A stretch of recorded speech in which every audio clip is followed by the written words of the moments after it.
The classroom was silent when Mrs. Adwa-Mensah slammed the battered exercise book on her desk. Her voice sliced through the air like a blade. "Class, please gather your attention.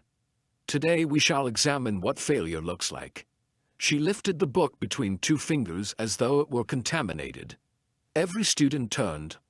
Every eye fell on 12-year-old Kofi Adebayo, sitting in the second row. His uniform neatly washed but faded, his shoes scuffed from long walks to school. His heart thudded in his chest. Mrs. Mensah smirked. "This," she said, shaking the torn notebook, "is what happens when parents do not care about their children's future. When the home is as poor as the handwriting." The class laughed. A few covered their mouths. Others stared, uncomfortable but too afraid to speak. Kofi looked down, fighting the sting behind his eyes. "Stand up," she snapped. He rose slowly. Humiliation burned in his chest. "You will never amount to anything if this is the best you can produce. Do you understand?" Before he could answer, a firm knock hit the classroom door. The handle turned. A tall figure stepped inside. Mrs. Mensah froze. The story of Kofi Adebayo did not begin in the classroom where he was mocked. It began in a small two-room house on the edge of the city, where the roosters crowed before dawn and the air always smelled faintly of wood smoke and frying dough. Kofi woke every morning at 4:30, long before most of his classmates even rolled over in their beds. His tiny room had no desk, no bookshelf, no lamp except a half-burned candle stuck in an old bottle. When he opened his eyes each morning, he was greeted by the sight of his school books neatly stacked on a plastic stool, arranged with pride despite their age and wear. He never complained about the lack of luxury. He had learned early that life gave some people velvet and others rough cloth. But the strength of a person was not determined by the softness of their pillow. His mother, Emma Adebayo, was already awake by the time he rose, tying her wrapper tightly and stirring a pot of porridge over a small charcoal stove. She worked harder than anyone Kofi had ever known, selling food in the marketplace every day of the week. She carried herself with a quiet dignity that did not need to announce itself. Her voice was gentle, but her back was strong. She never spoke harshly, even when the day's earnings barely covered expenses, even when the roof leaked during the rainy season, even when Kofi returned from school with his head down and shoulders slumped. She believed in the power of education and in the worth of her son, even when the world did not.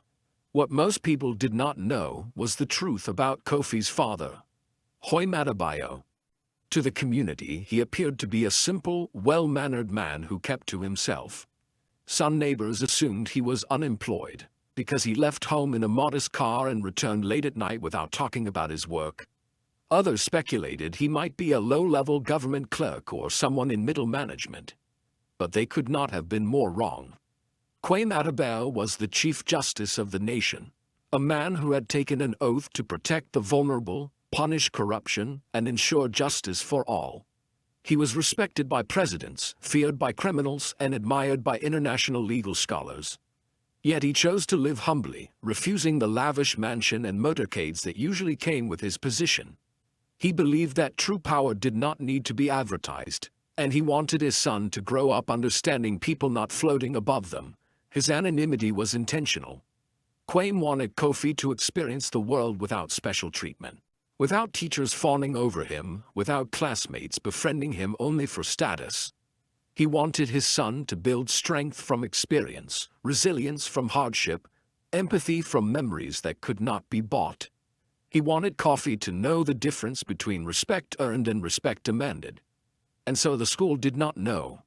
The teachers did not know. Even the principal did not know. If they had known, perhaps everything would have been different. But for now, Kofi was just another ordinary boy in worn shoes, trying his best every morning after helping his mother pack food for the market. He swept the compound, washed his face in cold water, and walked the long distance to school with his books tucked under his arm. He was always early. He liked sitting in the classroom before anyone else arrived, using the quiet time to review his notes and finish assignments. He loved learning. He loved numbers, stories, and the way knowledge opened invisible doors that adults did not even realize existed. He dreamed of becoming an engineer one day, building bridges that connected towns and roads that made travel safer. He imagined designing projects that would make life easier for people like his mother. But even dreams became heavy when weighed down by daily humiliation. His teacher, Mrs. Adwa Mensah, was known for her strict discipline and her sharp tongue. She was elegant, impeccably dressed, and came from a wealthy family that believed education separated the deserving from the undeserving. She believed that children from wealthy homes were destined for success, and that poor children needed to be reminded of their place. She did not think of herself as cruel. She thought of herself as realistic. She believed she was preparing children for a world that rewarded the strong and discarded the weak. Unfortunately, she defined strength entirely by income. From the first week Kofi entered her class, she had decided that he was not going to make it. She noticed his faded uniform, the way he sat quietly, the rough exercise books, and concluded he was not worth her effort. She marked his assignments with a frown before even reading them. She often returned his work with exaggerated sighs, telling him to try something more fitting or that not everyone is meant for academics. The irony was that Kofi's work was some of the most thoughtful in the entire class, but she rarely took time to read it. Her prejudice blinded her to everything, except the torn edges of his notebook and the calloused fingers that held his pen.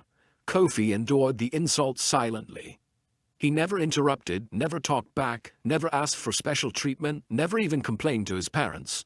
He understood his mother was already carrying enough burdens. He did not want to add to them. Instead, he poured himself harder into his studies.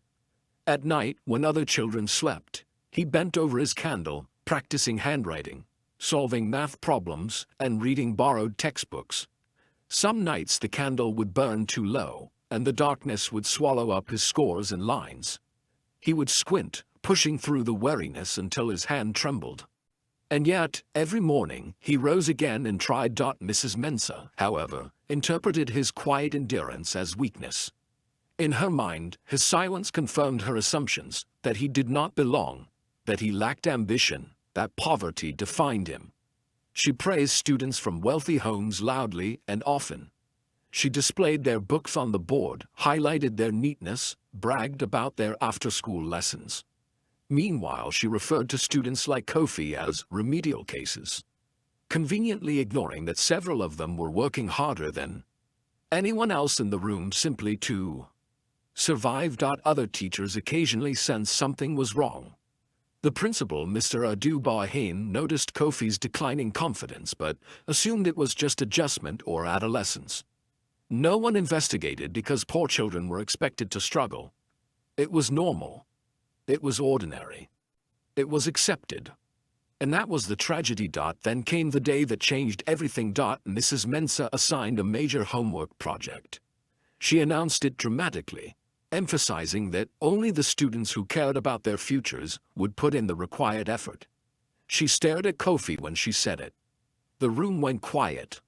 Kofi swallowed and nodded. That night he worked until the candle was nothing but melted wax. He rewrote his assignment twice because the paper tore beneath the pressure of the pen. He stayed awake even when his mother begged him to sleep. He believed this might be his chance to finally show his teacher that he was trying. He had no idea that the next morning his entire world would be turned upside down. He did not know that soon the classroom door would open and the truth would come walking in wearing a simple suit. He did not know that the mocking laughter would become silent within seconds. All he knew was that he tried his best.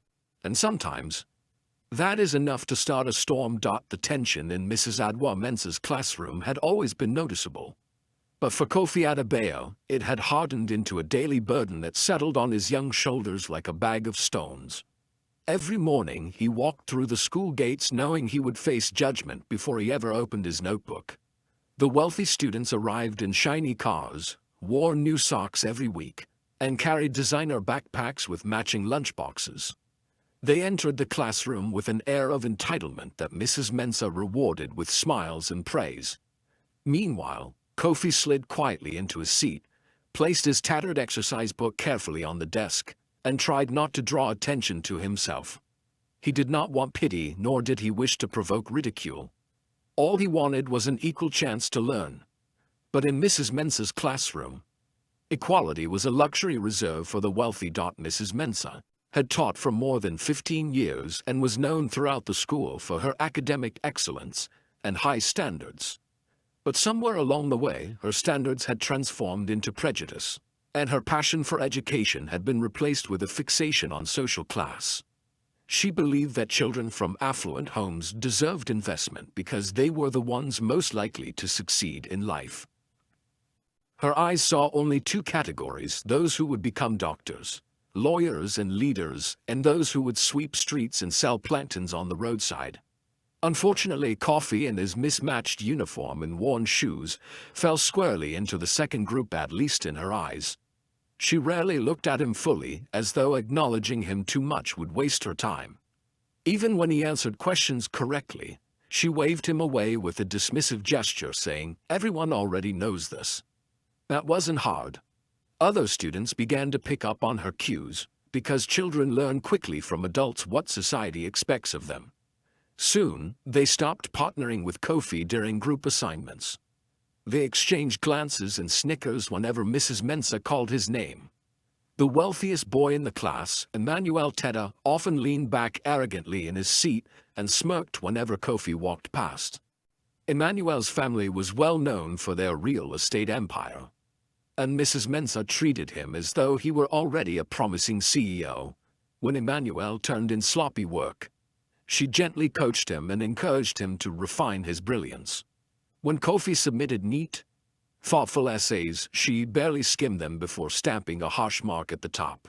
To the other students, this became proof that Kofi's efforts were pointless. If even the teacher did not believe in him, why should they? Kofi's silence did nothing to help him. He had been raised to respect adults without question and to endure hardship without complaint. His mother always told him that life rarely rewarded loud voices. Instead, it blessed those who stayed humble and patient. So, when Mrs. Mensah insulted his handwriting or declared his assignments below the school standard, he bowed his head and quietly returned to his seat. But inside, he was slowly crumbling. He no longer raised his hand in class even when he knew the correct answer. He no longer volunteered to read aloud. He no longer looked forward to school.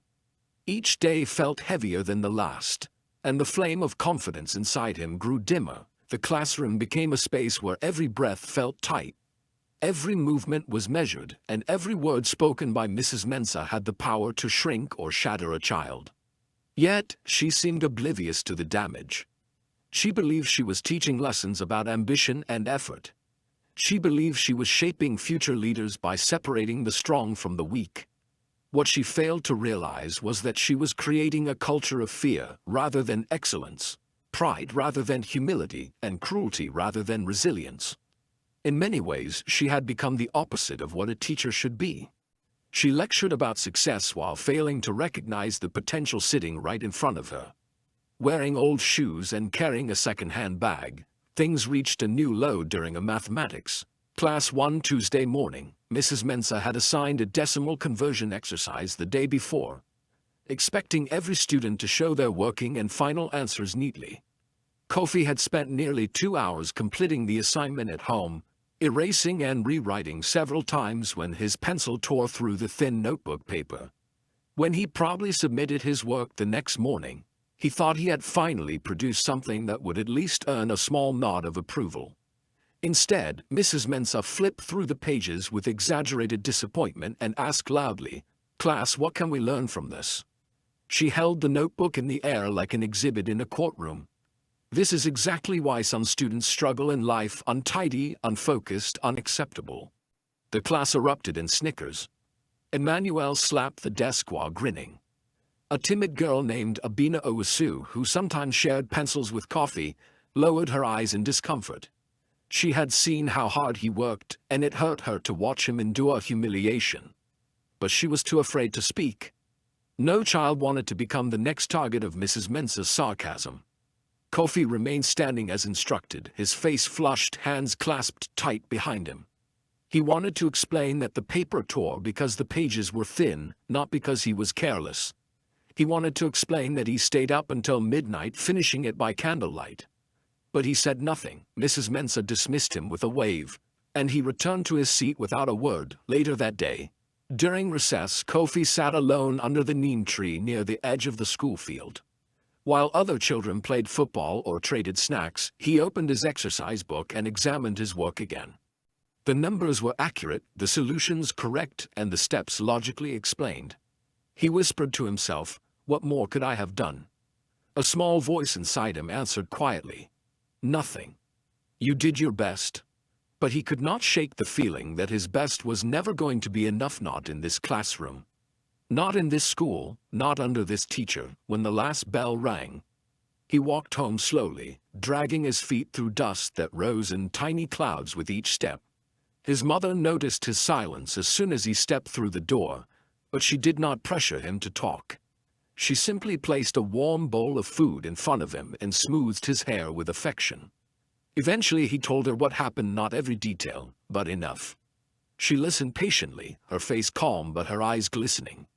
She told him that life would test him, but tests were temporary while character was permanent. She told him that one day, the world would remember not the people who mocked him, but the strength he developed in surviving it. He nodded, absorbing her words even though his heart still ached. The next morning, things only worsened. Mrs. Mensah introduced a new literature assignment and instructed students to copy 2 pages from the textbook in the flawless handwriting. She claimed it would improve discipline and attention to detail. But her eyes were locked on Kofi as she spoke. She gave the class 20 minutes to complete it silently. Kofi wrote carefully, controlling the pressure of his pencil so the paper would not tear. His letters were neat, his spacing measured, and his margins clean. Yet, as she moved around the classroom inspecting the work, she stopped at his desk and sighed dramatically. "Even when you try, you still fall short," she announced. "This is why some of you will struggle forever." Kofi stared at the page, confused. There were no errors. The handwriting was legible. The formatting matched her instructions. But Mrs. Mensah had already made up her mind. She took his assignment, ripped the page out in front of him, and dropped it into the wastebasket. The sound of tearing paper echoed through the room like a verdict. A few students gasped. Emmanuel grinned again. Abina's eyes filled with tears, though she kept her head down. At lunch break, Kofi did not join the others in the cafeteria. He sat behind the classroom, hidden from view, and stared at the ground. His heart felt heavy. He wondered if maybe Mrs. Mensah was right. Maybe he was destined for a life where nothing he did would ever be enough. He thought about his father, who believed in humility and justice, and wondered what he would advise. Kwame Adebayo always said, "A person's worth is not measured by how the world sees them, but by how they stand when the world turns its back." Remembering those words helped a little. But the hurt still pulsed beneath the surface. Back in the classroom, Mrs. Mensah announced a major homework project. It would account for 30% of their term grade. She explained the details with theatrical flourish, pacing across the room with her arms folded. Students needed to write a 3-page essay about a person who inspires them, complete with neat handwriting and properly structured paragraphs. She emphasized that only hardworking, disciplined students would pass. Her eyes locked on Kofi again. "Some children should think carefully," she added with a tight smile. "This assignment will reveal who truly belongs in this school." Kofi swallowed hard but nodded quietly. He could feel several eyes on him. Emmanuel leaned toward his friend and whispered something that made them both snicker. Kofi ignored them. He was used to this by now. But deep inside, a small seed of determination began to grow. He decided that if this was the assignment that would measure his worth, then he would give it everything he had. That night, after helping his mother in the market, Kofi sat at the small wooden table in their home and began working. The candle flickered gently, casting dancing shadows on the peeling walls. He chose his father as the subject, though he would not reveal the truth about his position. He wrote about his father's humility, his discipline, his integrity, and the way he taught through example rather than speeches. He described how his father worked tirelessly but still made time to ask about his day, correct his homework, and give advice. Tears filled his eyes as he wrote, not from sadness but from pride.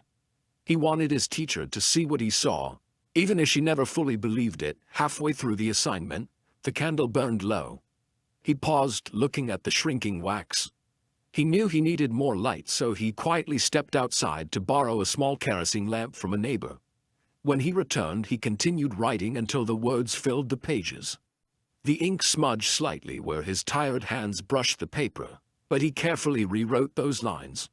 By the time he finished, the rest of the neighborhood was asleep.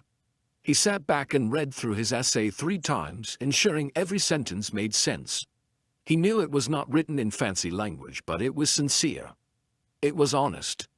It came from the deepest part of him. When he finally lay down on his thin mattress, he felt a small glimmer of hope. Maybe this time Mrs. Mensah would notice his effort. Maybe this time she would see beyond the torn paper and the old uniform.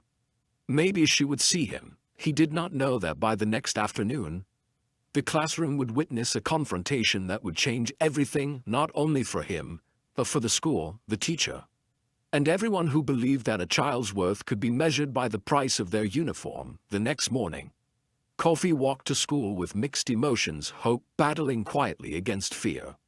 His essay lay safely in his school bag, the pages smooth and carefully folded to avoid being smudged. The sun was not yet high, and the early breeze was cool on his skin. He whispered a short prayer as he neared the gate, asking God to help his teacher see him differently, even if only for a moment. When he entered the classroom, he found only a few students inside. He sat at his desk, placed his assignment neatly at the top, and waited. For a few minutes, he allowed himself to imagine a different outcome, perhaps a nod of approval. Or at the very least, no harsh words. But the moment Mrs. Adwa Mensah entered the classroom, that hope began to shake. She walked with the same calculated confidence, heels clicking sharply against the tiled floor. Her hair was perfectly arranged, her perfume strong and commanding, and her expression unreadable. She placed her handbag on the table, scanned the room, and without greeting the class said, "Pass your assignments forward." The room stirred immediately. Students shuffled, stretched across desks, and exchanged papers. Kofi added his assignment to the top of the pile, his heartbeat quickening as it disappeared down the row. Mrs. Mensah gathered the stack with a sigh, as though the simple act of collecting homework was beneath her.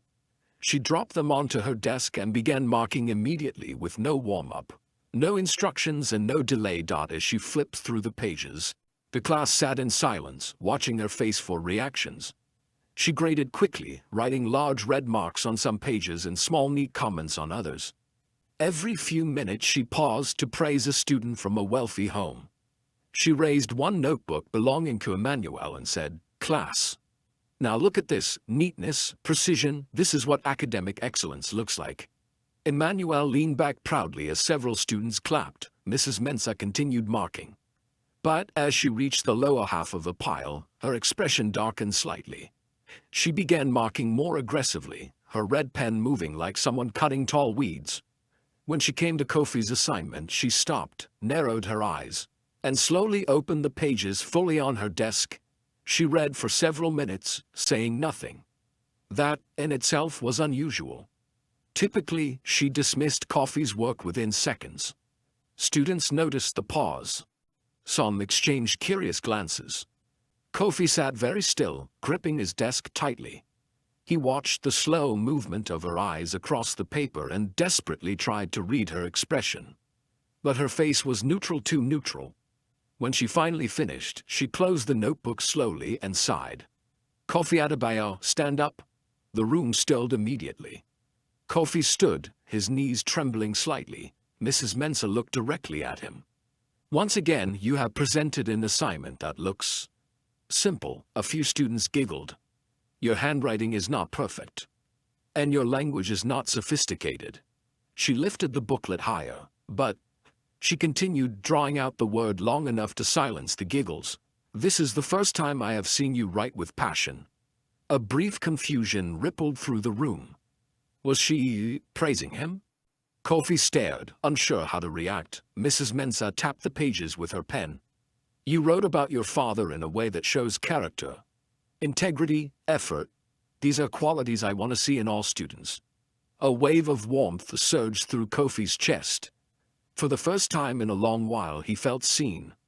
But just as quickly as the moment came, it vanished. Mrs. Mensah blinked sharply and said, "However, good character alone does not erase poverty or limited opportunities." The classroom fell silent again. She returned the notebook to the desk. One may have virtues, but if their background is weak, success remains doubtful. The sting was immediate. Kofi's small hope collapsed inside him like a punctured drum. She put his assignment aside and continued marking the rest. It became clear that she had allowed herself a moment of reluctant acknowledgement, but her prejudice remained deeply rooted. Still, Kofi held on to that brief flicker of recognition. Even if she refused to admit his potential, she had, if only for a second, noticed it. That was more than he had received in months. The rest of the morning passed without incident. Lessons continued, notes were written, and questions were answered. But beneath the normal rhythm of the day, a tension hummed. Abina watched Kofi quietly, sensing his disappointment. Emmanuel swaggered with renewed confidence after receiving praise. Mrs. Mensah maintained her rigid elegance, unaware that the universe was shifting quietly behind her. When break time arrived, students poured out of the class. Some ran to the field, others bought meat, pies, and puff-puff from the vendors, and some lingered in the corridors gossiping about the day. Kofi remained in the classroom, reviewing his notes. He noticed a shadow fall across his desk and looked up to see Abina standing there, twisting her fingers nervously. "I liked your assignment," she said softly. "You wrote from your heart." Kofi smiled faintly. "Thank you," he replied. She hesitated before adding, "Don't let her words make you feel small." He nodded again, grateful for her thoughtfulness. Before he could respond further, Emmanuel sauntered over, hands in his pockets, smirking in place. "So, the scholarship boy got one small praise and now thinks he is somebody?" He sneered. Abina's posture stiffened. "Leave him alone, Emmanuel." Emmanuel laughed and walked away with a dismissive wave. Kofi returned to his studies, trying to brush off the taunts. But a heaviness remained. Something in Mrs. Mensah's tone earlier made him feel that he was climbing a hill that someone had made steeper just for him. Success seemed possible, but each achievement felt immediately overshadowed by a reminder that society had already decided his ceiling. Still, that night he pushed on. He studied twice as hard. He reviewed every subject and completed the day's homework with care. His father returned home late as usual but took the time to sit beside him. "You look troubled," Kwam said gently. Kofi hesitated before nodding. "My teacher. No matter how hard I try, she only sees where I come from." His father placed a steady hand on his shoulder. "Son, the world is filled with people who cannot see beyond first impressions. But that is their limitation, not yours." Kwam's voice held a quiet strength that always calmed Kofi. "A seed planted in poor soil can still grow into a mighty tree," he continued. "But sometimes it must grow deeper roots to survive." Kofi nodded slowly. He understood. His father did not tell him to fight back. He told him to grow stronger. Still, something about his father's calmness made him wonder if he truly understood how difficult things were in school. If only his father knew how public the humiliation had become. If only he had seen how laughter echoed each time Mrs. Mensah singled him out. But Kofi kept those details to himself. He did not want to burden either of his parents with pain they could not fix. The next day brought the storm he never saw coming. The first period was English, and Mrs. Mensah had decided to review homework results publicly. She stood at the front with the stack of assignments, ready to announce scores. She began with Emmanuel, offering glowing praise and highlighting how his mother had clearly invested in quality tutors. The class clapped. She moved down the list, naming several students from affluent homes. Each received encouraging comments, even if their essays were merely average. Then she paused, pulled out Kofi's notebook, and smiled in a way that was neither kind nor cruel but surgical. "And now," she announced, "we will examine an interesting case." The class hushed. Some students leaned forward eagerly. Mrs. Mensah opened the first page and cleared her throat. This assignment demonstrates sincerity, she said. Effort. Genuine respect for family. For a moment the class seemed confused. Was this praise? Her tone remained neutral, but her expression began to shift. But, she continued sharply, it also shows the limitations that come from growing up without proper intellectual exposure. Several students smirked. She lifted the notebook higher. Class, I want you to see something. She walked around the room, displaying the pages as though showing evidence. This handwriting is neat, but it is not refined. The vocabulary is clear but simplistic. The grammar is correct but lacks sophistication. Kofi felt his chest tighten. She had taken something deeply personal and turned it into a performance for the class. This is what happens, she declared, when children from struggling homes try their best but lack foundational support. The room went silent. Even Emmanuel's smirk faded. Something about the bluntness of her words crossed a line.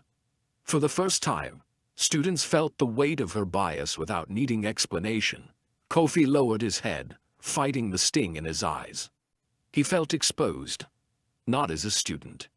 As a child being dissected in public. Abina's hand trembled as she clenched her desk. She looked ready to speak, but fear held her back.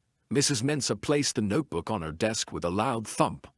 In life, she concluded, effort is not enough. Some people simply start too far behind. The sentence landed like a blow. Then came the knock. A firm, confident knock at the classroom door. Mrs. Mensah paused. Students turned. She frowned slightly. Who is disturbing my lesson? She muttered. She walked to the door, heels clicking louder than before. When she opened it, her face shifted instantly from irritation to sharp surprise. Standing in the doorway was a tall, composed man in a dark suit. His posture was straight, his expression unreadable. His presence alone commanded attention. Several students gasped quietly. They had never seen someone carry such authority with such calm simplicity. Without waiting for an invitation, the man stepped inside. Every eye in the classroom locked on him, including Kofi's. His heart jumped. He recognized the man immediately. His father. The silence that settled over the classroom after Justice Adebayo's words was not just quiet, it was heavy, humiliating and unforgettable. Every student could feel the shift in the air, like a door that had suddenly slammed shut on everything they believed about power and status. Moments ago, most of them had been laughing at Kofi, enjoying the spectacle of Mrs. Mensah's sarcasm. Now their eyes darted between the Chief Justice and their teacher, unsure what to think. Unsure how they had been so blind, Justice Adebayo stepped forward. Not with the arrogance of a man accustomed to being obeyed, but with the grace of someone who understood that true authority was not measured in volume but in presence. His shoes were simple, his suit modest, yet his posture straight, controlled, unshaken, radiated a strength that could not be ignored. Mrs. Mensah swallowed, her voice cracking as she attempted to speak. Sir, Chief Justice. Your Excellency, he lifted one hand gently. A title is unnecessary in this conversation, he said calmly. Here I am simply a father. That simple sentence cut deeper than any reprimand could. Several students lowered their heads. They had never seen an adult choose fatherhood over position with such conviction. Justice Adebayo rested his hand on Kofi's shoulder, a small gesture, but to the entire room it felt like the raising of a flag. This boy, he said quietly, works harder before dawn than many adults do in an entire day. He wakes early, studies with a candle, helps his mother earn a living, and walks here every morning without complaint. And still, you felt the need to belittle him? The words were not shouted, but they struck like hammer blows. Kofi stood frozen, heart racing. He had no idea his father had seen any of this, no idea that his daily struggle had ever been witnessed or understood. For so many nights he had worked alone, believing that his effort disappeared into darkness. He never imagined that someone had been silently noticing every sacrifice. Every late night, every worn page filled with determination, across the room. A girl named Essie Ousu, one of the wealthier students, blushed with shame. She remembered the countless times she had snickered when Kofi was scolded. She remembered the day she whispered that he should stick to what poor people do. Her stomach twisted. Quaim turned to Mrs. Mensah. "I would like to understand," he said. "What criteria you use to judge a child's worth?" Mrs. Mensah's throat tightened. I treat all my students the same," she lied weakly, eyes shifting. A few students exchanged glances. They all knew this was untrue. "So," Quaim continued gently, "you judge them by their effort, their performance, their character?" "Yes. Yes, of course," she said quickly, eager to appear professional. Quaim lifted Coffee's homework again. "Then explain this." He opened the assignment to a page with neatly organized mathematics problems, each solved meticulously with clear working. "This," he said, "is the work of a child trying his best, is it not?" The teacher nodded reluctantly. "Then tell me," he asked softly, "on what grounds did you decide that this deserved public humiliation instead of encouragement?" The room held its breath. Justice Adebayo's voice remained calm, but the calmness itself was powerful. It made the truth more painful because it could not be dismissed as anger. Mrs. Mensah's lips trembled. I did not realize." But even she knew how empty that sounded. One of the boys in the back, Kwesi, usually loud and playful, raised his hand timidly. "Sir, may I speak?" Every head turned. Justice Adebayo nodded. Kwesi swallowed. "Sir, we all see how she treats him. It's not just about today. She always looks down on him. Other kids like him too." A murmur spread through the room. Someone else whispered, "It's true." Another added, "She only praises students who have cars bringing them to school." Mrs. Mensah's composure cracked. She turned sharply. "That is enough." But Quaim raised his hand again, and the room fell silent instantly. "You may silence their voices," he said softly. "But you cannot silence their experiences." Mrs. Mensah's eyes filled with panic, not fear of losing her job, but fear that her entire self-image as a professional educator had just shattered. Quaim paused, then faced the rest of the class. "What do you think education is?" he asked. No one answered. He continued, "If all you learn in school is how to mock those with less, how to bow to those with more, then this classroom has failed. Education is not about neat uniforms or perfect English. It is meant to build minds strong enough to rebuild a nation." He turned again to Kofi. "And Kofi here has already learned resilience, discipline, and perseverance. These are qualities that cannot be taught in a textbook." The students stared at Kofi with new eyes, not pitying ones, but respectful. Quaim gently placed the homework book on the teacher's desk. "I would like to request politely that you mark this assignment again based on its actual merit." Mrs. Mensah nodded, but her hands were shaking. Quaim studied her expression for a moment, then spoke softer, not to shame her further, but to guide her. "You are an educated woman. You have a voice in shaping futures. But a teacher who kills confidence is more destructive than poverty. A child can grow out of hardship, but it is hard to grow out of humiliation." The words landed gently but deeply. He took a step back and looked at the class once more. "Before I leave," he said, "I want to ask all of you something." His gaze swept the room.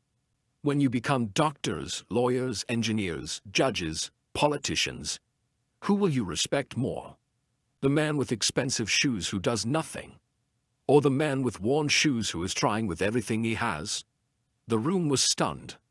No one spoke, not because they didn't know the answer, but because they suddenly realized how wrong they had been. Quaim looked at his son. "Kofi," he said quietly, "are you ready to continue your lesson?" The entire class stared. "Continue, after all this?" Kofi blinked, then nodded humbly. "Yes, Baba." Justice Adebayo smiled, just a small, proud smile, and walked toward the door. Just before stepping out, he turned to the teacher. "I am not here to destroy your career," he said softly. "I am here to remind you why it exists." He left the room and the door closed behind him. The AFTRMATH for several seconds, no one moved. Then, slowly, every eye shifted to Mrs. Mensah. Her face was pale.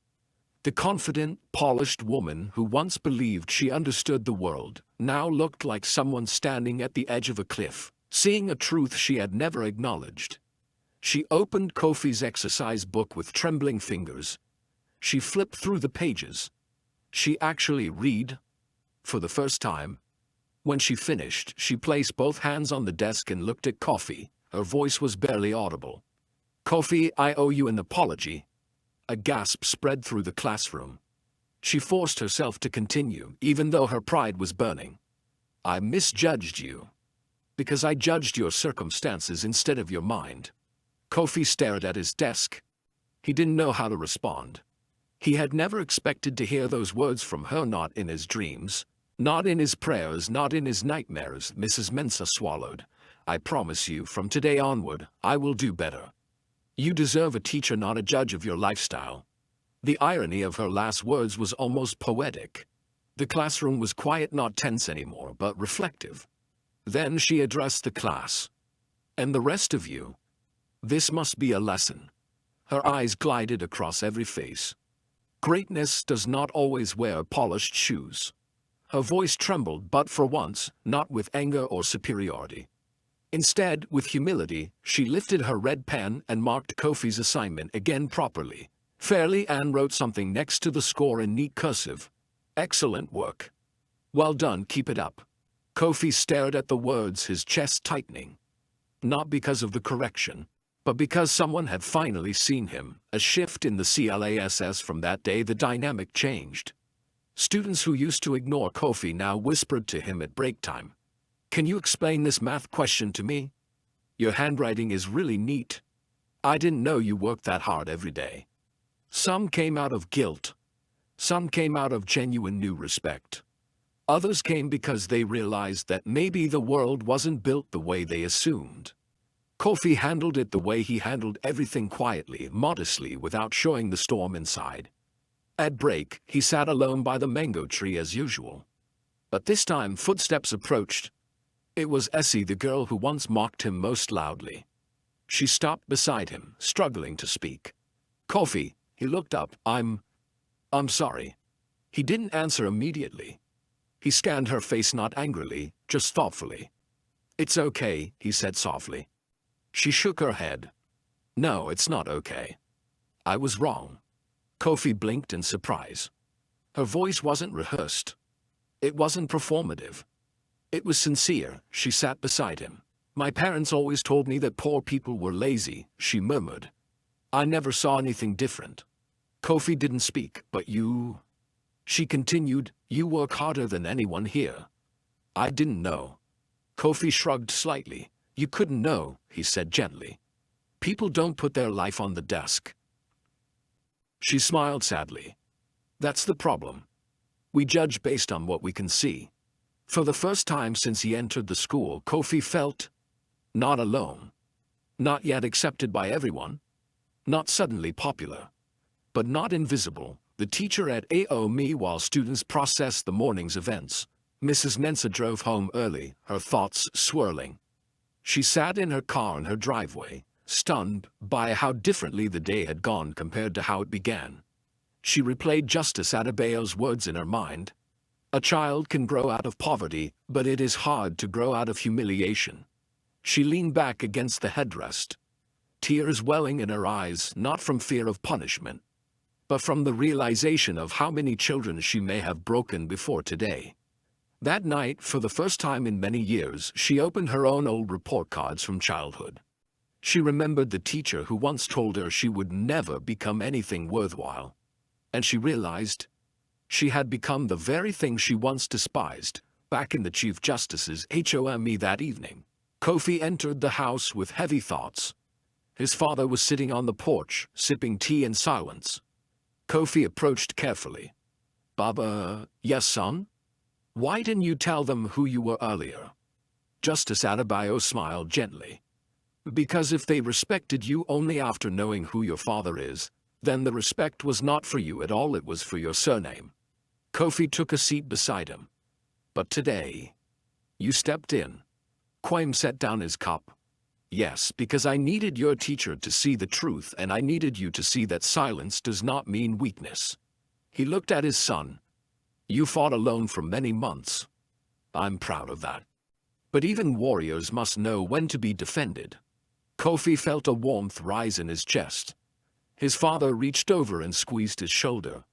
One day you will be stronger than I am. But strength does not come from comfort.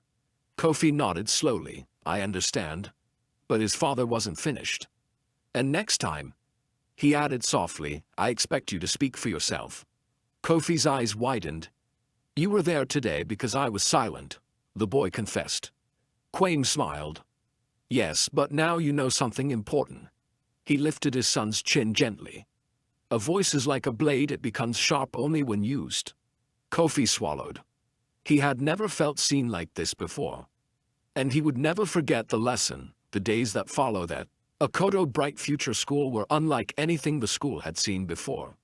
Word spread quickly not just among students but among teachers, parents, neighbors, and eventually throughout the community. People whispered the story in barbershops, in hair salons, at market stalls, in church lines and evening compound gatherings. Did you hear? The poor boy everyone mocked is the son of the Chief Justice. But while others were excited by the scandal, no one felt the change more deeply than the students sitting next to Kofi Adebayo in the classroom. Suddenly, the laughter that once followed him had vanished. The stares had changed, not into pity, but into something closer to realization. This boy, who had once seemed unremarkable, was now seeing with fresh eyes, not because of his father's title, but because his resilience now had context. The room had been forced to look inward, and the reflection had not been flattering. A new kind of LESO on the first Monday after the incident. The school assembly took a different shape. The principal, Mr. Boahin, stood on the stage, unusually serious. The students stood in rows, murmuring, wondering if he would mention the event. He took a deep breath. Students, he began. Education is not only what happens in textbooks. Sometimes the most important lessons come unexpectedly. Everyone knew what he was referring to, he continued. Many of you learned something last week about humility, about respect, about the danger of judging someone by appearance or circumstances. He paused, allowing the message to settle. In this school, we do not measure a student's worth by the car that drops them off or by the uniform they wear. We measure them by character, effort, and who they are becoming. A sharp wind of silence ran through the courtyard. Some students shifted uncomfortably. Others lifted their chins, accepting the truth. Kofi simply stood still, as if absorbing the moment quietly. Then, unexpectedly, the principal added, and teachers too, must remember that we shape the future not based on who stands before us today, but on who they will become tomorrow. The teachers in attendance shifted uneasily, especially Mrs. Nensa. However, instead of anger, her eyes reflected something else: acceptance. Growth always began with painful reflection. And she was knee-deep in it. A different CLASSRO on that morning when the bell rang. Students filed into class with a strange combination of apprehension and anticipation. They wondered how Mrs. Mensa would behave. Would she be embarrassed? Defensive, distant? None of those. She entered the classroom slowly but with a determination that was new. She carried an armful of freshly purchased exercise books and placed them gently on the desk. She waited for silence, though it was already silent, and then spoke. Before we continue with the lesson, I need to address something. Everyone listened. I have been a teacher for many years, she began, but last week, I realized that I had forgotten what the word teacher truly means. No one moved. A teacher is supposed to lift, to encourage, to guide, not to use a child's circumstances as a weapon against them. She glanced at Kofi, not demanding forgiveness, but acknowledging her fault. I cannot change what I did before, she continued, but I can change what I will do from today onward. She held up a new exercise book. From now on, every student in this class will receive a new notebook identical in quality. That way, no one feels less than someone else based on what they can afford. She distributed the books quietly. Some students accepted them with gratitude, others with embarrassment, but none with mockery. Then she walked to Kofi's desk and placed him gently on the surface. I cannot erase the hurt I caused, she said softly so only he could hear. But I hope to replace it slowly with better memories. Kofi nodded politely. He was not the type to hold grudges. In fact, the more people tried to repay him, the more he simply wished they would move forward. She returned to the front and cleared her throat. And now, open your mathematics textbooks. Today we start fresh. For the first time in months, Kofi felt comfortable in his seat. And for the first time in years, the students listened with a new form of attention, not because they feared punishment, but because they now understood that a classroom was not supposed to be a battlefield. New OPPRTUNITIS around the same time, something else changed. Several teachers who had quietly ignored certain students began taking a closer look at their work. The environment itself shifted not through speeches or discipline, but through the weight of realization that had settled in the halls.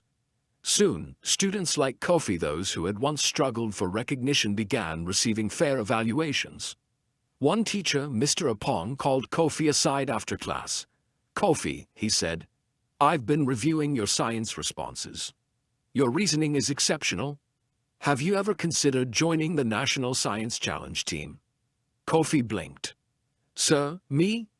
"Yes," the teacher replied. "You have the potential." Kofi stared at the floor in disbelief. He had always dreamed of participating, but he had never imagined anyone would nominate him.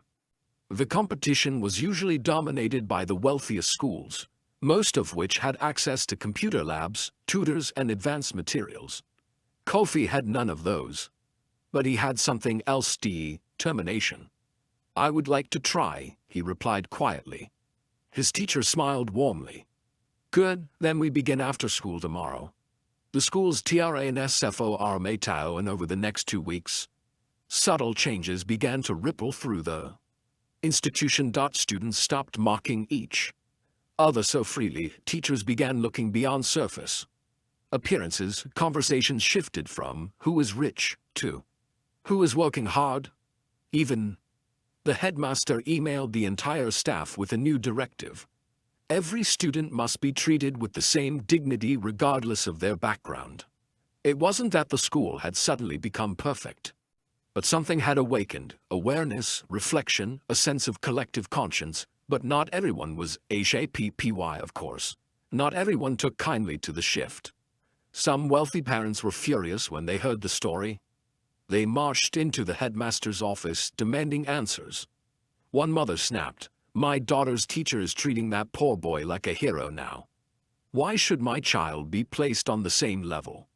Another parent complained, "I donated to this school. That boy should not be given special treatment."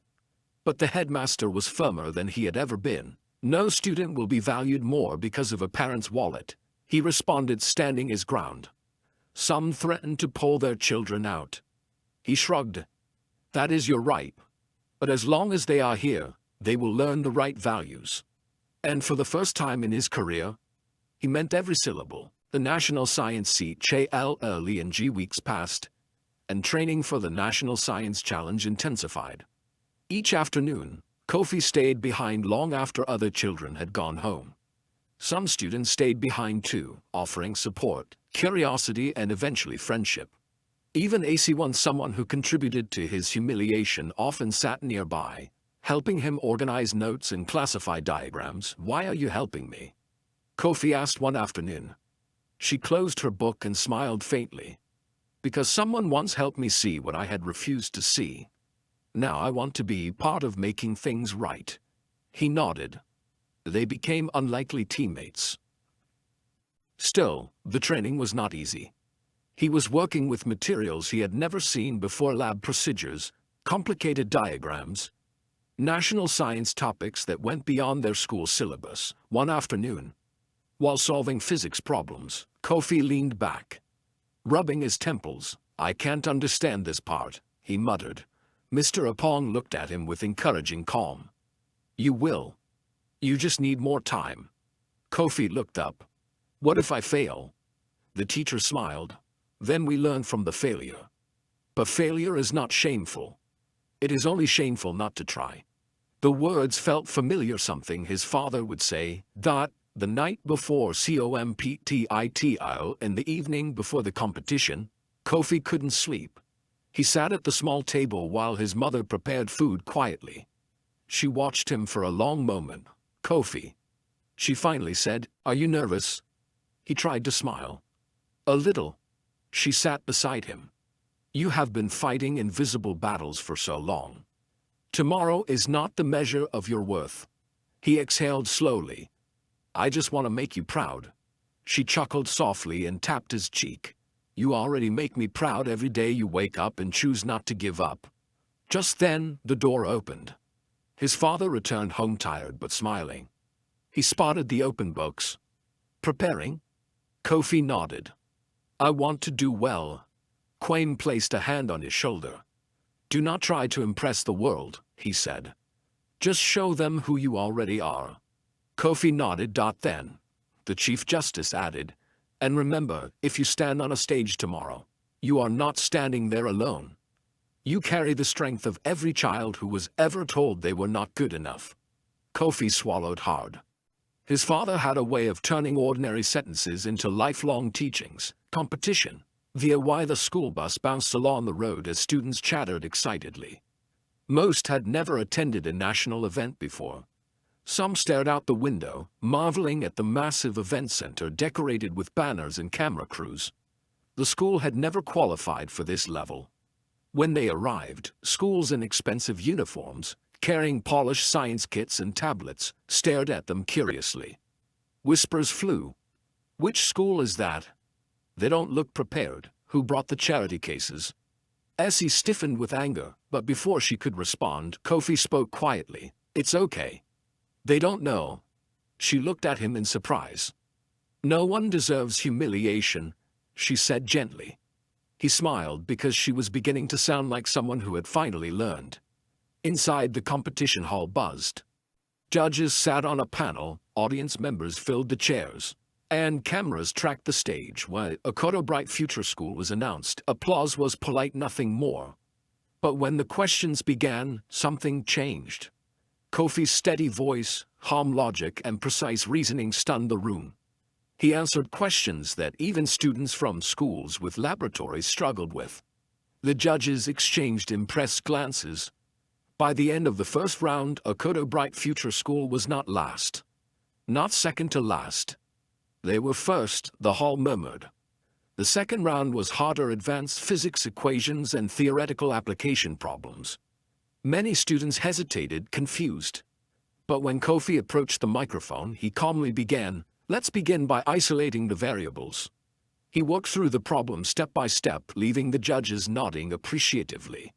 By the final round, the audience was fully engaged, no longer seeing the boy from a modest home, but a brilliant mind standing firm under pressure. When the final scores were displayed, the hall gasped.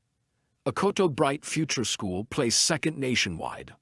Not first, but second. And for a school that had never even passed regional qualifications, it was nothing short of astonishing. His teammates cheered. Students from other schools clapped. Some parents stood to applaud. Even critics who had judged them earlier whispered, "That boy is extraordinary." After, the EVNT news stations interviewed the team. When one reporter asked, "Kofi, how did you succeed despite your humble beginnings?" he replied quietly, "My background is not an obstacle. It is the reason I work hard." Another reporter asked, "What do you want to become?" He smiled slightly. "Someone who proves that brilliance exists everywhere, if only we choose to see it." Back at SCHOOL the next morning, the school gates were packed. Parents stood waiting, students ran toward the bus, and teachers clapped as the team stepped out. Mrs. Nensa stood at the front, wiping her eyes discreetly. When Kofi approached, she whispered, "You didn't just prove me wrong. You helped me grow." "Thank you." He bowed his head respectfully. No gloating. No bitterness. Just humanity. A letter to the school. A week later, the school received an official letter from the Office of the Chief Justice. People whispered nervously, wondering what it could mean. The headmaster opened it and read it aloud to the staff. "A school is not defined by the wealth of its students, but by the vision of its teachers. Okoto Bright Future School has begun something powerful. Do not stop. At the bottom was a personal note, signed, "A father who believes in classrooms that open doors." The staff members stood silently, touched in ways they could not describe. Kofi's greatest LESS on one afternoon. Months later, Kofi was tutoring younger students who struggled with math. One of them, a shy, quiet boy, hesitated over a difficult question. "I'm not smart," the boy whispered. Kofi pulled up a chair beside him and smiled gently. "I used to think that too," he said. "But someone once reminded me that a voice only grows stronger when we use it." He placed the pencil back in the boy's hand. "Now try again. And don't stop because it's hard." The boy nodded slowly and tried once more. Kofi smiled. Not because he was proud of himself, but because the cycle had changed. Pain had not continued. Humiliation had not replicated. Someone else now felt seen. The story of Kofi Adebayo's journey through ridicule, perseverance, and ultimate recognition did not end on the stage of the National Science Challenge. It only began to echo across the hearts of those who witnessed it. At Akodo Bright Future School, the once rigid lines of social hierarchy began to blur. Students learned a lesson far more profound than formulas or essays. Character, diligence, and integrity outshine wealth, privilege, and appearances. Kofi, the boy once mocked for his simple homework, had not just proven his intelligence, he had transformed perceptions, shifted mindsets, and more importantly, inspired a culture of respect. Even Mrs. Adwa-Mensah, the teacher who had once belittled him for his humble background, had changed. She became a different kind of educator, one who measured students by effort rather than family name, who sought to nurture curiosity instead of reinforcing prejudice. She continued to be strict, but fairness replaced favoritism and empathy replaced condescension. Her newfound humility resonated through the school, as both students and staff began to understand that the true role of a teacher was not to judge, but to guide. The ripple effects of Kofi's story reached far beyond the classroom. Parents who once flaunted wealth as a shield over their children's mediocrity were forced to reconsider what they valued in education.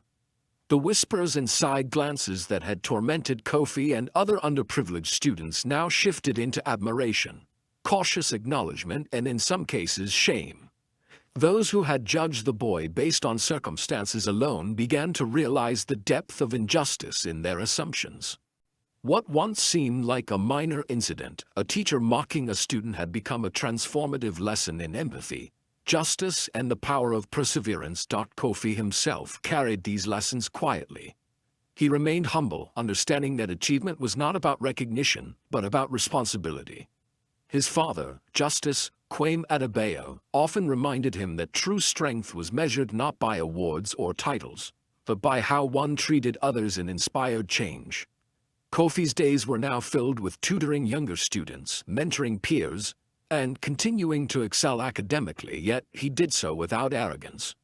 Every achievement he earned became a stepping stone, not a pedestal. The National Science Challenge had brought him recognition, but it was the daily victories in school, the small acts of courage, the late-night studies, the moments of integrity that defined him.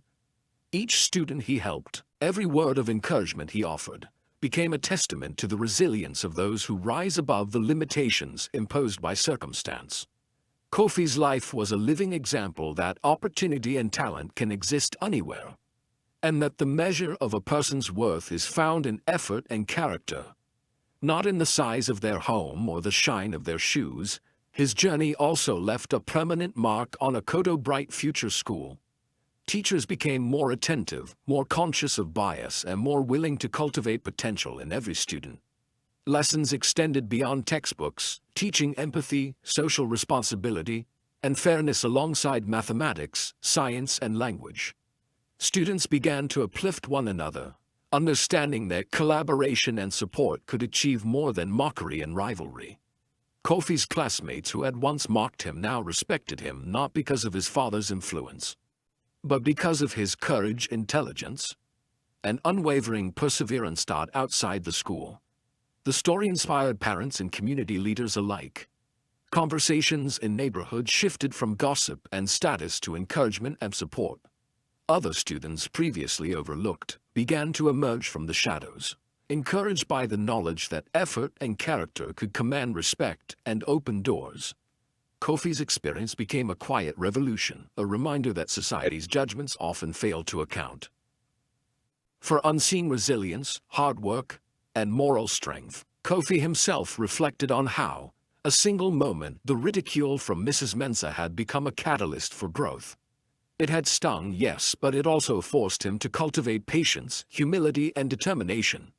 He learned that dignity is not given. It is maintained even in the face of scorn. His father's timely intervention had ensured that the injustice was addressed, but it was Kofi's consistency, intellect, and perseverance that transformed a humiliating moment into an enduring legacy. That lesson, he knew, would guide him far beyond the school walls. By the end of the academic year, Kofi had earned not only accolades for his academic achievements but also a reputation as a leader among his peers. His story, shared quietly among parents and teachers, became an emblem of hope, a narrative that proved excellence does not belong exclusively to the privileged. In every hallway, under every tree, and across every classroom, the lessons of fairness, humility, and perseverance echoed. From Mrs. Mensah, Kofi's journey was a daily reminder of her responsibility as an educator. For the students, it was a lesson in empathy and the danger of assumptions.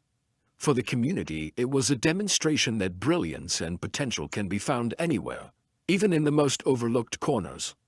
And for Kofi, it was a proof that integrity, courage, and unrelenting effort could carve paths through the harshest circumstances. As the school year closed, Kofi stood once more beneath the mango tree, the same spot where he had often sat alone, contemplating his path. This time, though, he was not alone. Younger students gathered around him, asking questions, seeking advice, and listening intently to the guidance of someone who had walked the road they were just beginning. He smiled quietly, knowing that the boy who once feared humiliation had grown into a young man capable of inspiring change. His voice had become his weapon, not to fight, but to uplift. His heart, once heavy with rejection, was now filled with purpose. In the end, the mockery that had once threatened to define him became the spark that revealed his strength. The teacher who had once doubted him became a catalyst for reflection, reform, and humility. The classmates who had once ridiculed him became witnesses to a story that transcended prejudice and expectation. And Kofi, the poor boy with the seemingly ordinary homework, emerged as a symbol of resilience, intellect, and moral courage, a living reminder that the worth of a person is measured not by the circumstances into which they are born, but by the character they choose to cultivate. The lesson was clear and enduring. No one should be judged by their beginnings. True greatness is revealed in perseverance, character, and the courage to rise. Even when the world doubts you, if Kofi's story touched you, imagine the countless untold stories of perseverance, courage, and triumph waiting to inspire the world. Every day, ordinary people face extraordinary challenges, and their resilience teaches us lessons that no classroom or textbook ever could. By subscribing to this channel, you join a community that celebrates these remarkable journeys, stories of justice, morality, and the triumph of the human spirit. Don't miss the next episode, where we'll uncover another powerful tale that will shock you, move you, and leave you reflecting on the strength of character over circumstance. Hit the subscribe button, turn on notifications, and be part of a movement that honors real-life courage, intelligence, and perseverance. Share these stories with your friends and family, and let's keep spreading hope and inspiration together. Every story matters, just like every voice deserves to be heard.